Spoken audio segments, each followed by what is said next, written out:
आज हम सुसमाचार के एक अत्यंत शक्तिशाली क्षण पर चिंतन करते हैं, जब यीशु ने लाजरुस को मृतकों में से जीवित किया। यह केवल एक चमत्कार की कहानी नहीं है, यह हमारे जीवन के लिए एक जीवित संदेश है। यह हमें सिखाती है दुख में विश्वास रखना, अंधकार में आशा रखना और हर परिस्थिति में ईश्वर पर भरोसा करना, क्योंकि कई बार ईश्वर सबसे अधिक कार्य करते हैं जब हम कुछ भी समझ नहीं पाते। लाजरुस, जो यीशु का प्रिय मित्र था, बीमार पड़ा और फिर उसकी मृत्यु हो गई। उसकी बहनें मरियम और मार्था गहरे शोक में डूब गईं। उनका घर, जो कभी आनंद से भरा था, अब दुख से भर गया था।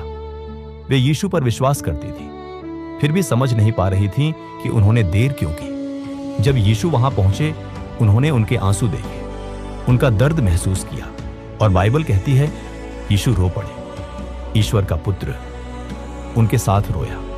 वह उनके दुख से दूर नहीं रहा, वह उसमें सहभागी हुआ। फिर यीशु कब्र के पास गए। एक बड़ा पत्थर उसके द्वार पर रखा था, जो अंत और निराशा का प्रतीक था। पर यीशु ने कहा, पत्थर हटा दो। और फिर उन्होंने पुकारा, लाजरुस, बाहर निकल आओ। और असंभव संभव हो गया। मृत व्यक्ति जीवित होकर बाहर आ गया। यह कहानी केवल लाजरुस की नहीं है, यह हमारी कहानी है। हमारे जीवन में भी ऐसे क्षण आते हैं जब कुछ मर गया जैसा लगता है। हमारे सपने, हमारी शांति, हमारे संबंध या हमारा विश्वास। हम अपने आप को एक अंधेरी कब्र के सामने खड़ा पाते हैं, शांत, भारी, निराशाजनक।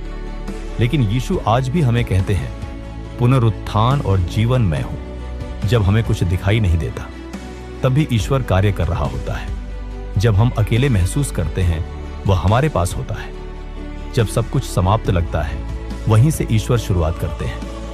कई बार ईश्वर देर करता है, ऐसा नहीं कि वह मना कर रहा है, बल्कि इसलिए कि वह अपनी महिमा प्रकट करना चाहता है। दुख भोग का समय हमें यही सिखाता है कि कोई भी स्थिति इतनी खराब नहीं जिसे यीशु बदल न सके, क्योंकि उनके साथ हर अंत एक नई शुरुआत बन सकता है। अब एक पल रुकिए और अपने जीवन पर विचार कीजिए। आपका लाजरुस क्षण क्या है? ऐसा क्या है जो दब गया है, जो खो गया है, जो आपको निराश कर रहा है? कोई बोझ, कोई डर, कोई अधूरी प्रार्थना? उसे यीशु के पास ले आइए।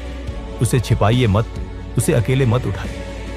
वह आपके आंसू देखता है, वह आपकी हर प्रार्थना सुनता है और अपने सही समय में वह आपके जीवन में नया जीवन लाएगा।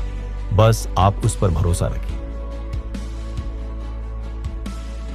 आइए हम सब मिलकर प्रार्थना करें। प्रभु यीशु, आप ही पुनरुत्थान और जीवन हैं। हमारे दुख, संदेह और निराशा के समय में हमें आप पर भरोसा करना सिखाइए। जब हमारा मन भारी हो, हमें याद दिलाइए कि आप हमारे साथ हैं। जब हम भटक जाइए, हमें अपने प्रकाश से मार्ग दिखाइए। हमारे जीवन के हर उस क्षेत्र में नया जीवन भर दीजिए जो टूटा हुआ या निराशाजनक लगता है। हमारे विश्वास को मजबूत कीजिए और हमारे हृदय को अपनी शांति से भर दीजिए। हम सब कुछ आपको सौंपते हैं। आमीन। यदि आप विश्वास करते हैं कि यीशु नया जीवन दे सकते हैं, तो कमेंट में लिखें, प्रभु, मुझे नए जीवन से भर दीजिए। और इस संदेश को उन लोगों तक पहुंचाएं जिन्हें आज आशा की आवश्यकता है, क्योंकि यीशु का एक शब्द सब कुछ बदल सकता है।